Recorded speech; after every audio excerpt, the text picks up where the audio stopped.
Hey guys, Garden Shed here, and welcome! So, today, we are in France. Yeah, we are finally in France. After 2 years of dreaming of, well, I've been wanting to visit Italy and Europe since I was about 10. So after 2 years, finally, we are here. Now I'm really looking forward to it. I don't know what the road signs mean, but Channel Tunnel seemed easy enough. Yeah, so 2 years of dreaming and things like that, and we are finally here. I finished work yesterday midday, headed down and stayed in a lovely little B&B in Folkestone, and I met a really nice chap on the Eurotunnel. He was saying that well, he's just gone and bought a BMW in the UK because it's cheaper than buying it in Portugal, and it's cheaper to buy it and ride it back. Interesting way of doing things. I think from MCM Ride Group there's actually quite a few people that are doing similar things. Unfortunately, I had to cut down on my packing, which means my second camera had to go. I didn't have enough space. I basically had to get rid of anything that wasn't absolutely essential. The only luxury I've got one luxury with me, which is a folding camping chair. You might be going, how do you not have enough space for a camera or a chair? Well, you should see my chair. It is tiny. My chair is about as long as my tank bag, but I figured that actually it was better to have something that was comfortable rather than have something that was, you know, a camera for scenery and stuff. I've got my digital camera for pickies because I don't want to decimate my phone battery. I just haven't got a camera. My YI, which was going to be on my top box, so I'm afraid you're only going to have one camera angle, which isn't great. I was hoping to have sort of multiple views of scenery and stuff like that, but you know, I've tried to leave my top box empty so I could put my helmet in and stuff like that, but everything else, I mean, that's full of all camera equipment and stuff like that. My top box has the thermal liner for my jacket. I don't have a book or anything to keep me occupied in the evenings, but I can make my own entertainment and plan routes and stuff. I mean, I'm travelling for 2 weeks and I've got everything in all my camping kit, so it's not like I'm staying in hotels all the time. If I was, I'd have loads of space, but it's just the camping stuff that seems to take up.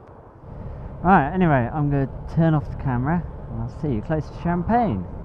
I don't know, I don't speak French, which has been made this very interesting whenever I need to stop for fuel, food. I know bonjour, au revoir, merci. Oh, and I now know sans plomb means unleaded. At least I hope it does, or else I'm going to have a very expensive holiday. But yeah, it's been a good day. Long old day. I've still got another hour left. Note to self, when navigating in foreign countries, check their speed limits. I can't believe how bumpy the roads are. Some of them, they're either really smooth or atrocious. I noticed France is a lot cleaner than England. I've made a few observations. If you live in a village and you don't have a garage, your house is probably derelict. Speed limits don't really exist, they're merely advisory. I think that's all I've really noticed in France. It's been a bit of a dull day. I mean, this is quite nice, but it's just been hundreds of miles of straight road. I've done over 200 miles because I've got through a tank of fuel. The V-Strom doesn't like the French motorways. I mean, it's fine in a 90, obviously that's 60, but 130 is what, 85-ish, roughly. It doesn't like, it cruises at 80, but it feels like it's working for it. That's alright, arse getting a bit sore, and then time to pack up, unpack tent, set up camp. I've got some water, got some boil in the bag pasta. I need to find a supermarket before so I can get some milk for my tea. I'm dying for a cup of tea. That's the problem, is I don't see what else I could do. I mean, my cooker is literally 5 centimetres tall. I mean, I've got the smallest cooker, everything fits in one pot. I've got barely any food with me, barely any liquids. The one thing taking up quite a bit of space is my chair. But do you know what?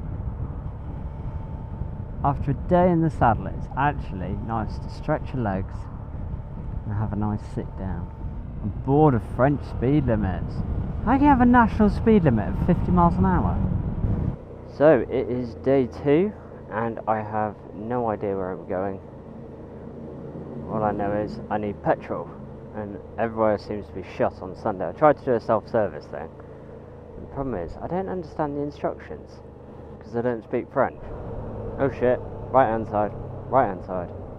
I was about to say the French roads have been lovely so far, but I haven't really accounted for my sat-nav. Giving the suspension a good workout. It's like being in England. I had a lot of straight roads yesterday and I think I've just made up for it. That was a really nice bit of bumpy road. It was very bumpy, but it was good fun.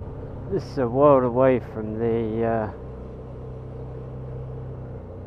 rich houses that I went through on the way back. I thought everyone in France lived in nice houses, but it's much more rural here. I quite like it.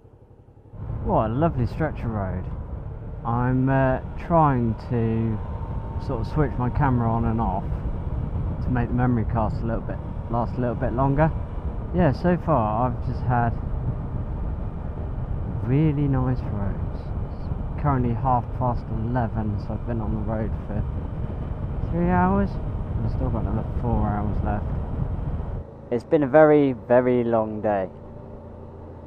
I'm nearing on 400 miles. I've got half an hour left, but it's mostly been motorway because it was 4 hours less to do the toll part, to do the motorways.